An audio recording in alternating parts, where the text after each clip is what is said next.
So what if Google sort of changed the design of the Pixel 7 Pro, but not so much?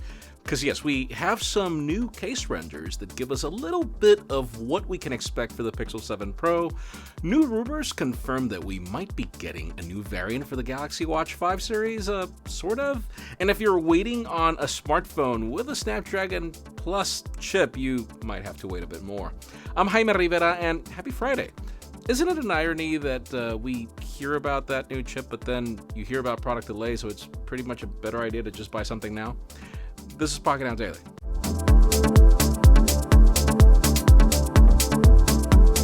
The official news today begin with WhatsApp and their latest update, which brings some nice and, should I say, necessary features. Starting with the quirky part of the update, you are now able to react to messages using 6 different emojis.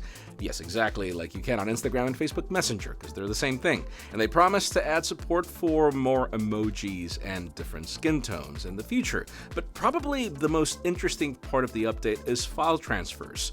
One of the public's biggest grudges with WhatsApp was that you could only share files up to 100 megabytes at a time. Well, with the latest update, it's getting bumped up to 2 gigs, which is still not Telegram territory, but it's fine.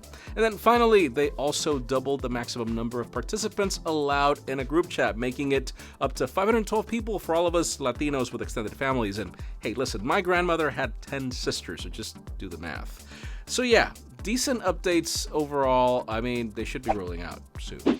Let's switch on to Qualcomm and the Snapdragon 8 Gen 1 Plus, which we thought was coming in a few weeks, but it turns out it might be a minus. We have a new report from Digital Chat Station claiming that the platform is most likely to arrive in the second half of this year, but not necessarily at the beginning of the second half.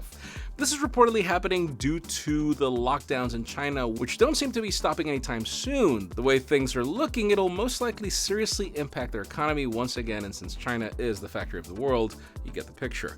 The tipster does claim that the first phone with this SoC will most likely be a Motorola phone, probably the Edge 30 Ultra, due to the good relationship between Lenovo and Qualcomm, which is actually more a Motorola relationship that's kind of a legacy. And hey, I mean, if you remember, the Moto Edge 30 Pro was the first smartphone to rock the Snapdragon 8 Gen 1.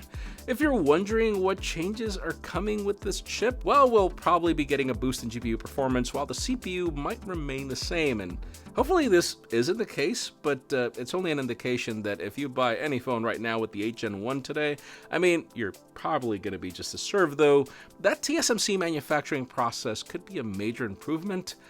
Sorry, I don't mean to confuse you.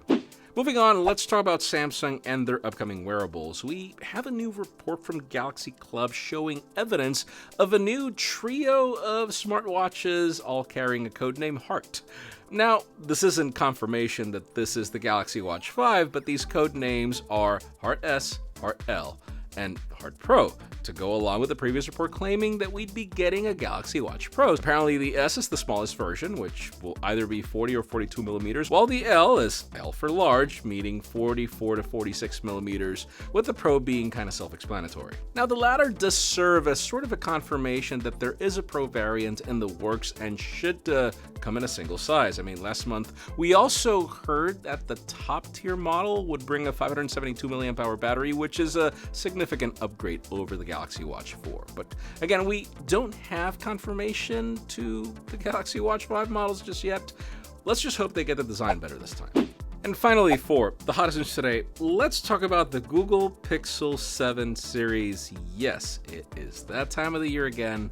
Seriously, Google, what is taking you so long? Back in February, we got some CAD renders that looked pretty similar to the Pixel 6, but it was kind of early, so we didn't really think much of them. Now we have some new case images for the Pixel 7 Pro that bank on those same renders we got. This time it seems to be almost identical to the Pixel 6 Pro, with the main difference being the camera array. I don't know if it's just me, but the main and ultra-wide sensors look a bit larger, and there also seems to be a periscopic zoom lens here once again, which we love. There's also another image showing off the 6.7-inch Quad HD Plus curved display, but even if the renders show no punch hole, apparently we will be getting one in the center of the device this year again. And of course, we can expect a second generation tensor chip to be powering the show. Anyways, for today's question, let us know, what are you expecting for that Pixel 7 series? Because in my case, they could give me the exact same design and even the same cameras, but can that tensor chip be made by TSMC? And can I just get more use of my larger canvas? Can you give me the option of switching off Material U? And those of you who like it, you can keep it. I don't, but that's just me. Leave us a comment down below. We'd love to know your opinion. Friends, again, if you want to get the news earlier, follow us on Pocketnow.com and subscribe to our channel for more videos like this one. You can also follow us on social medias. Our extended coverage happens on Instagram, and follow me on my personal handles to see me state the facts, because it's true. Please give this video a thumbs up if you like what you saw. I'm Jaime Rivera. Thanks so much for watching. We'll see you tomorrow.